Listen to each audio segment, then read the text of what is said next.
3 nights later, old Major died peacefully in his sleep. His body was buried at the foot of the orchard. This was early in March. During the next 3 months, there was much secret activity. Major's speech had given to the more intelligent animals on the farm a completely new outlook on life. They did not know when the rebellion predicted by Major would take place. They had no reason for thinking that it would be within their own lifetime, but they saw clearly that it was their duty to prepare for it. The work of teaching and organizing the others fell naturally upon the pigs, who were generally recognized as being the cleverest of the animals. Preeminent among the pigs were 2 young boars named Snowball and Napoleon, whom Mr. Jones was breeding up for sale. Napoleon was a large, rather fierce-looking Berkshire boar, the only Berkshire on the farm. Not much of a talker, but with a reputation for getting his own way. Snowball was a more vivacious pig than Napoleon, quicker in speech and more inventive, but was not considered to have the same depth of character. All the other male pigs on the farm were porkers. The best known among them was a small fat pig named Squealer, with very round cheeks, twinkling eyes, nimble movements, and a shrill voice. He was a brilliant talker, and when he was arguing some difficult point, he had a way of skipping from side to side and whisking his tail, which was somehow very persuasive. The others said of Squealer that he could turn black into white. These 3 had elaborated old Major's teachings into a complete system of thought, to which they gave the name of animalism. Several nights a week, after Mr. Jones was asleep, they held secret meetings in the barn and expounded the principles of animalism to the others. At the beginning, they met with much stupidity and apathy. Some of the animals talked of the duty of loyalty to Mr. Jones, whom they referred to as Master, or made elementary remarks such as, "Mr. Jones feeds us. If he were gone, we should starve to death." Others asked such questions as, "Why should we care what happens after we are dead?" Or, "If this rebellion is to happen anyway, what difference does it make whether we work for it or not?" And the pigs had great difficulty in making them see that this was contrary to the spirit of animalism. The stupidest questions of all were asked by Molly, the white mare. The very first question she asked Snowball was, "Will there still be sugar after the rebellion?" "No," said Snowball firmly. "We have no means of making sugar on this farm. Besides, you do not need sugar. You will have all the oats and hay you want." "And shall I still be allowed to wear ribbons in my mane?" asked Molly. "Comrade," said Snowball, "those ribbons that you are so devoted to are the badge of slavery. Can you not understand that liberty is worth more than ribbons?" Molly agreed, but she did not sound very convinced.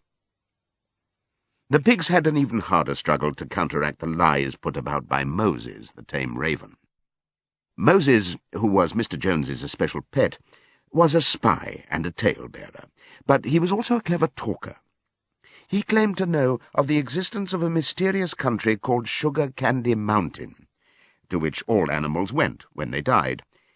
It was situated somewhere up in the sky, a little distance beyond the clouds, Moses said. In Sugar Candy Mountain it was Sunday 7 days a week. Clover was in season all the year round, and lump sugar and linseed cake grew on the hedges. The animals hated Moses because he told tales and did no work, but some of them believed in Sugar Candy Mountain, and the pigs had to argue very hard to persuade them that there was no such place. Their most faithful disciples were the 2 cart horses, Boxer and Clover. These 2 had great difficulty in thinking anything out for themselves, but having once accepted the pigs as their teachers, they absorbed everything that they were told and passed it on to the other animals by simple arguments. They were unfailing in their attendance at the secret meetings in the barn, and led the singing of Beasts of England, with which the meetings always ended. Now, as it turned out, the rebellion was achieved much earlier and more easily than anyone had expected. In past years, Mr. Jones, although a hard master, had been a capable farmer, but of late he had fallen on evil days. He had become much disheartened after losing money in a lawsuit, and had taken to drinking more than was good for him. For whole days at a time he would lounge in his Windsor chair in the kitchen, reading the newspapers, drinking, and occasionally feeding Moses on crusts of bread soaked in beer. His men were idle and dishonest. The fields were full of weeds, the buildings wanted roofing, the hedges were neglected, and the animals were underfed. June came, and the hay was almost ready for cutting. On Midsummer's Eve, which was a Saturday, Mr. Jones went into Willingdon and got so drunk at the Red Lion that he did not come back till midday on Sunday. The men had milked the cows in the early morning, and then had gone out rabbiting, without bothering to feed the animals. When Mr. Jones got back, he immediately went to sleep on the drawing-room sofa with the news of the world over his face, so that when evening came, the animals were still unfed. At last they could stand it no longer. One of the cows broke in the door of the store shed with her horn, and all the animals began to help themselves from the bins. It was just then that Mr. Jones woke up. The next moment, he and his 4 men were in the store shed with whips in their hands, lashing out in all directions. This was more than the hungry animals could bear. With one accord, though nothing of the kind had been planned beforehand, they flung themselves upon their tormentors. Jones and his men suddenly found themselves being butted and kicked from all sides. The situation was quite out of their control.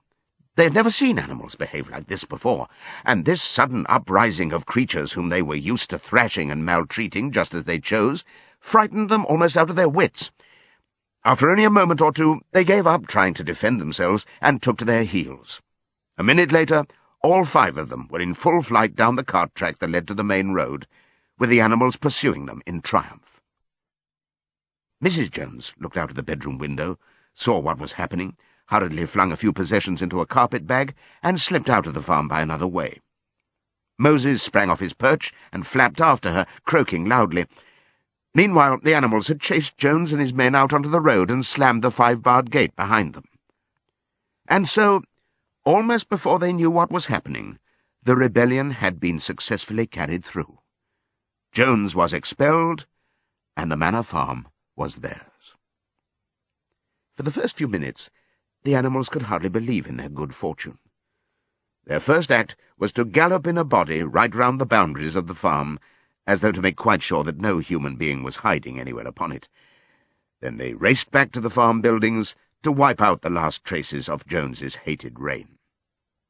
The harness room at the end of the stables was broken open. The bits, the nose-rings, the dog chains, the cruel knives with which Mr. Jones had been used to castrate the pigs and lambs were all flung down the well. The reins, the halters, the blinkers, the degrading nose-bags were thrown onto the rubbish fire which was burning in the yard. So were the whips. All the animals capered with joy when they saw the whips going up in flames. Snowball also threw onto the fire the ribbons with which the horses' manes and tails had usually been decorated on market days. Ribbons, he said, should be considered as clothes, which are the mark of a human being. All animals should go naked. When Boxer heard this, he fetched the small straw hat which he wore in summer to keep the flies out of his ears, and flung it onto the fire with the rest. In a very little while, the animals had destroyed everything that reminded them of Mr. Jones. Napoleon then led them back to the store shed and served out a double ration of corn to everybody, with 2 biscuits for each dog. Then they sang Beasts of England from end to end 7 times running, and after that they settled down for the night and slept as they had never slept before. But they woke at dawn as usual, and suddenly remembering the glorious thing that had happened, they all raced out into the pasture together. A little way down the pasture there was a knoll that commanded a view of most of the farm. The animals rushed to the top of it and gazed round them in the clear morning light. Yes, it was theirs. Everything that they could see was theirs.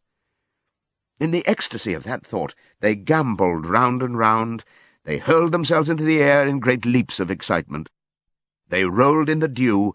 They cropped mouthfuls of the sweet summer grass. They kicked up clods of the black earth and snuffed its rich scent. Then they made a tour of inspection of the whole farm, and surveyed with speechless admiration the ploughland, the hayfield, the orchard, the pool, the spinney. It was as though they had never seen these things before, and even now they could hardly believe that it was all their own. Then they filed back to the farm buildings and halted in silence outside the door of the farmhouse. That was theirs too, but they were frightened to go inside. After a moment, however, Snowball and Napoleon butted the door open with their shoulders, and the animals entered in single file, walking with the utmost care for fear of disturbing anything. They tiptoed from room to room, afraid to speak above a whisper, and gazing with a kind of awe at the unbelievable luxury, at the beds with their feather mattresses, the looking-glasses, the horsehair sofa, the Brussels carpet, the lithograph of Queen Victoria over the drawing-room mantelpiece. They were just coming down the stairs when Molly was discovered to be missing. Going back, the others found that she had remained behind in the best bedroom. She had taken a piece of blue ribbon from Mrs. Jones's dressing-table and was holding it against her shoulder and admiring herself in the glass in a very foolish manner. The others reproached her sharply, and they went outside. Some hams hanging in the kitchen were taken out for burial, and the barrel of beer in the scullery was stove in with a kick from Boxer's hoof. Otherwise, nothing in the house was touched. A unanimous resolution was passed on the spot that the farmhouse should be preserved as a museum. All were agreed that no animal must ever live there. The animals had their breakfast, and then Snowball and Napoleon called them together again. "Comrades," said Snowball, "it is 6:30, and we have a long day before us. Today we begin the hay harvest. But there is another matter that must be attended to first." The pigs now revealed that during the past 3 months they had taught themselves to read and write from an old spelling book which had belonged to Mr. Jones's children, and which had been thrown on the rubbish heap. Napoleon sent for pots of black and white paint, and led the way down to the 5-barred gate that gave onto the main road. Then Snowball, for it was Snowball who was best at writing, took a brush between the 2 knuckles of his trotter, painted out Manor Farm from the top bar of the gate, and in its place painted Animal Farm. This was to be the name of the farm from now onwards. After this they went back to the farm buildings, where Snowball and Napoleon sent for a ladder which they caused to be set against the end wall of the big barn. They explained that, by their studies of the past 3 months, the pigs had succeeded in reducing the principles of animalism to 7 commandments. These 7 commandments would now be inscribed on the wall. They would form an unalterable law by which all the animals on Animal Farm must live forever after. With some difficulty, for it is not easy for a pig to balance himself on a ladder, Snowball climbed up and set to work, with Squealer a few rungs below him, holding the paint-pot. The commandments were written on the tarred wall in great white letters that could be read 30 yards away. They ran thus: The 7 Commandments. 1. Whatever goes upon 2 legs is an enemy. 2.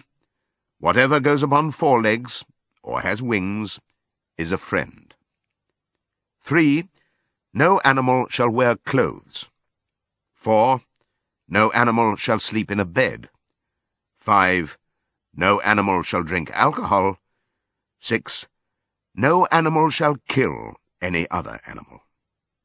7. All animals are equal. It was very neatly written, and except that friend was written F-R-E-I-N-D, and one of the S's was the wrong way round, the spelling was correct all the way through. Snowball read it aloud for the benefit of the others. All the animals nodded in complete agreement, and the cleverer ones at once began to learn the commandments by heart. "Now, comrades," cried Snowball, throwing down the paintbrush, "to the hayfield. Let us make it a point of honour to get in the harvest more quickly than Jones and his men could do." But at this moment the 3 cows, who had seemed uneasy for some time past, set up a loud lowing. They had not been milked for 24 hours, and their udders were almost bursting. After a little thought, the pigs sent for buckets and milked the cows fairly successfully, their trotters being well adapted to this task. Soon there were 5 buckets of frothy, creamy milk, at which many of the animals looked with considerable interest. "What is going to happen to all that milk?" said someone. "Jones used sometimes to mix some of it in our mash," said one of the hens. "Never mind the milk, comrades," cried Napoleon, placing himself in front of the buckets. "That will be attended to. The harvest is more important. Comrade Snowball will lead the way. I shall follow in a few minutes. Forward, comrades! The hay is waiting." So the animals trooped down to the hayfield to begin the harvest. And when they came back in the evening, it was noticed that the milk had disappeared.